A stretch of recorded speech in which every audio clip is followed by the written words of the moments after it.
Korea ya Kaskazini imezindua kombora la hatari linalofahamika kama Hwasong-20 ICBM. Ni kombora ambalo wachambuzi wa mambo wa Magharibi wanasema huenda limetumia teknolojia za Warusi.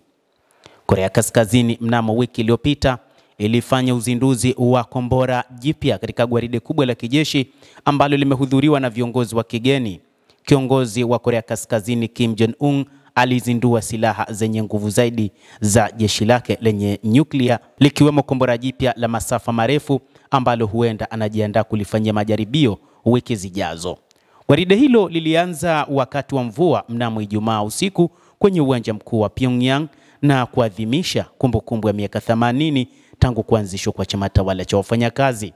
Liliangazia ukuaji wa kidiplomasia wa Kim na harakati zake zisizokuwa na kikomo za kujenga safu ya silaha ambayo inaweza kulenga bara la Marekani na wapinzani wake katika bara la Asia. Vyombo vya habari vya serikali ya Korea Kaskazini vilisema Jumamosi kwamba gwaride hilo lilikuwa la ICBM mpya ambayo bado haijajaribiwa, itwayo Hwasong-20, ambayo ilielezea kama mfumo wa kimkakati wa silaha za nyuklia zenye nguvu zaidi ulimwenguni. Akijumuika na maafisa wa ngazi za juu wa China, Vietnam na Urusi kwenye jukwaa, Kim alisema katika hotuba yake kwamba jeshi lake linapaswa kuendelea kukua na kuwa chombo kisichoweza kushindwa ambacho kinaharibu vitisho vyote, lakini hakutaja moja kwa moja kuihusu Marekani ama Korea ya Kusini ama taifa lolote katika mataifa ambayo ni hasimu kwake. Kim ametoa wito wa kubuniwa kwa mifumo ya vichwa vingi vya vita ambavyo itaboresha uwezekano wa kupenya ulinzi wa makombora, na baadhi ya wataalamu wanasema Hwasong-20 inaweza kuundwa kwa madhumuni hayo. Kombora hili ni kombora hatari.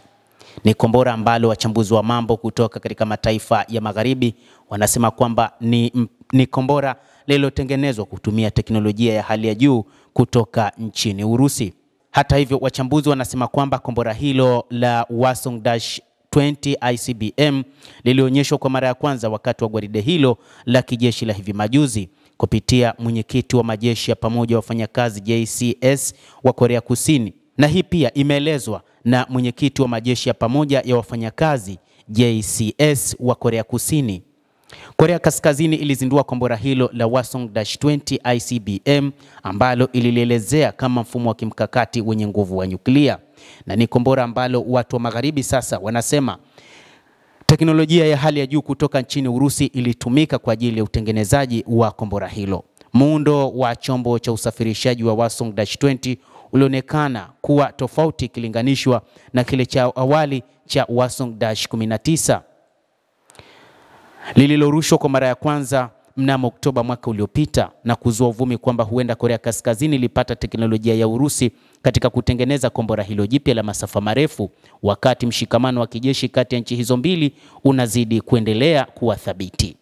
Ninaamini kuna uwezekano wa kutosha, mwenyekiti wa JCS Jenerali Jin Yong-sang alisema katika kikao cha ukaguzi wa bunge alipoulizwa kuhusu uwezekano huo. Mbali na kombora la Hwasong-20 ICBM, Korea Kaskazini pia ina silaha kadhaa, kuanzia kombora jipya la hypersonic hadi magari yaliyoundwa kurusha drone kadhaa. Hata hivyo, wamekuwa na wasiwasi juu ya makombora hayo ya Korea ya Kaskazini ambayo yamezinduliwa, lakini hasa kombora hili la Hwasong-20 ICBM ambalo lina uwezo wa kusambaratisha katika mataifa yote, hasa Marekani na mataifa mengine ya Ulaya, kadhalika na mengine kote ulimwenguni. Gwaride hilo pia lilikuwa na vifaru vipya zaidi vya Kim, mifumo ya mizinga na ndege zisizokuwa na rubani ambazo zimekuwa lengo kuu la juhudi zake za kupanua uwezo wake wa kijeshi wa kawaida baada ya kutumia muda mwingi wa utawala wake wa awali kulenga silaha za nyuklia na makombora ya ballistic. Kim wiki hii alikuwa mwenyeji wa kundi adimu la maafisa wa ngazi za juu wa mambo ya nje waliotumwa Pyongyang kuhudhuria sherehe hizo za kumbukumbu ya mwaka huu, akiwemo waziri mkuu wa China Li Qiang, rais wa zamani wa Urusi ambaye pia ni naibu katibu mkuu wa baraza la usalama la Urusi Dmitry Medvedev, lakini pia katibu mkuu wa chama cha kikomunisti cha Vietnam To Lam. Wakati wa gwaride, Kim alichukua nafasi ya kati kwenye jukwaa akizungukwa na Li kulia kwake na Lam kushoto kwake, huku Medvedev akisimama karibu na Lam. Ziara hizo za ngazi ya juu zinaangazia sera ya kigeni ya Kim inayozidi kuwa na uthubutu anapotaka kujitenga na kuanzisha jukumu kubwa la Korea Kaskazini katika umoja dhidi ya Magharibi inayoongozwa na Marekani. Lakini pia moja kati ya jambo ambalo watu wa Magharibi wanasema, Kim anapewa kiburi na China pamoja na Urusi, lakini pia na washirika wengine wa vyama vya kikomunisti ikiwa ni pamoja na wale kutoka Vietnam.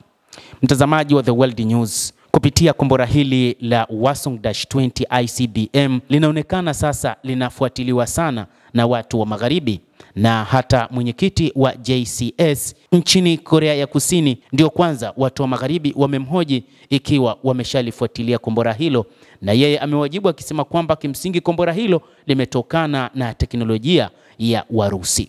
Endelea kuwa nasi na usisahau kulike, kucomment, lakini pia kusubscribe channel yetu hii ili upate habari hizi kwa mapana hapa The World News. Naitwa Adam Hussein, endelea kuwa nasi wakati wote, endelea kutufuatilia uyajue mengi yanayojiri duniani.